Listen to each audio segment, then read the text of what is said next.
Hey guys, in today's video, I'm going to show you how to increase video RAM of Intel UHD. Let's begin. So what you're going to do is you're going to go to the Windows icon and then you go to search up reg and look for something which says registry editor. So you're going to right click and then run it as administrator. Then you're going to look for local machine. So H key local machine, you're going to expand that and then you're going to select software, then expand that as well. Then you're going to look for Intel and you're going to expand that as well. So you're going to create a new folder within the Intel folder. So you're going to right click here and then select new and then key. Then you're going to right click on it and then select rename and you're going to call it GMM. And then you go to double click on that folder.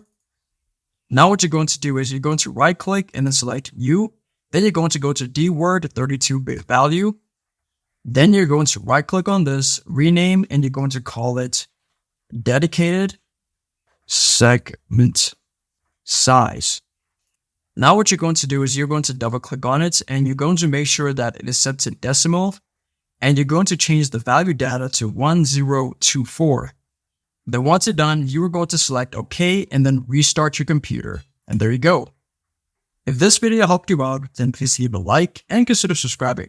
It's free. And it helps the channel to make more videos like this. Thanks for watching and see you in the next one.